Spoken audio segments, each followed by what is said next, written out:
नमस्कार दोस्तों, स्वागत करता हूं आप सभी मित्रों का एक बार फिर से हमारे इस पावरफुल मोटिवेशन यूट्यूब चैनल पे।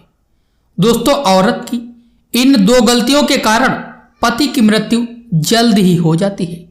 ईश्वर करे दुनिया की कोई भी औरत ये दो गलतियां कभी ना करे, नहीं तो पति की मौत बहुत जल्दी होती है। दोस्तों, पति पत्नी दोनों एक दूसरे के पूरक माने गए हैं। शास्त्रों में कहा जाता है कि एक व्यक्ति का जीवन तब तक अधूरा माना गया है जब तक उसका जीवन साथी अर्थात उसका विवाह ना हो जाए।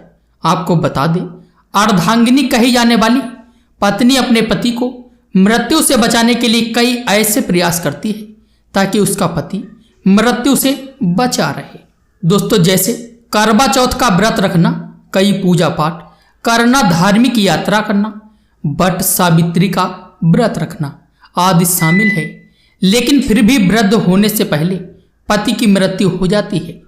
गरुड़ पुराण और चाणक्य नीति में बताया गया है कि जब कोई पत्नी ये दो गलतियां करती है तो उसका पति मृत्यु को प्राप्त हो जाता है, अर्थात पत्नी से पहले युवा अवस्था में उसकी मृत्यु हो जाती है और पत्नी को युवा अवस्था में ही अकेले रहना पड़ता है। ऐसी स्त्रियां अपने पति से वंचित रह जाती हैं। अगर आप भी ये दो गलतियां करती हैं तो इस वीडियो को अंत तक जरूर देखें। आपसे एक विनती है, कृपया हमारे चैनल को सब्सक्राइब जरूर करें और बेल आइकन को जरूर प्रेस करें।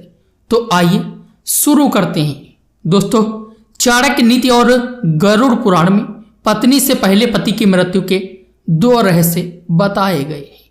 मित्रों, नंबर 1 है, जब कोई नारी खास तौर से करवा चौथ पर या वट सावित्री के व्रत में या कोई भी पति के लिए अगर आपने व्रत रखा है और आप चुपके से भोजन ग्रहण कर लेते हैं, अर्थात पानी भी अगर पी लेते हैं, तो इससे निकट भविष्य में पति की मृत्यु अवश्य हो जाती है।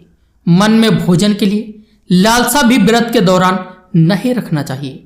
ऐसी महिलाओं को कई जन्मों तक पति से वंचित रहना पड़ता है।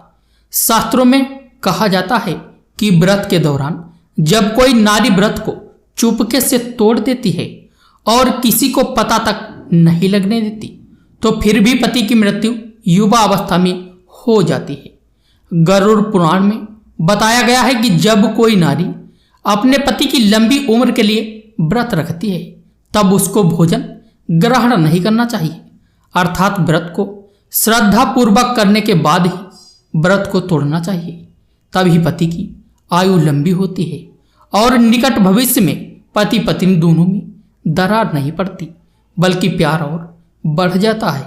इससे पति की आयु बढ़ती चली जाती है और 7 जन्मों तक का साथ मिलता है। और दोस्तों, नंबर 2 है, नारी की दूसरी गलती बात बात पर पति की झूठी कस्में खाना, पति से बात बात पर झूठ बोलना, झगड़े आदि करना, मुख से गंदी गंदी पति को गालियां देना घोर पाप के बराबर माना गया है। ऐसा माना जाता है कि निकट भविष्य में ऐसे रिश्ते टूटकर बिखर जाते हैं और युवा अवस्था में पति की मृत्यु हर हाल में हो ही जाती है। कई लोग करवा चौथ का व्रत रखते हैं और श्रद्धा पूर्वक इस व्रत को निभा भी लेते हैं, परंतु बात बात पर पति की झूठी कस्में खाना और गंदी गंदी गालियां देना, पति को लातों से मारना, बात बात पर परेशान करना, तो इससे पति की मृत्यु जल्द हो जाती है। और ऐसी नारी को चाणक्य नीति के अनुसार पति से हमेशा के लिए वंचित रहना पड़ता है, क्योंकि पति परमेश्वर का रूप होता है।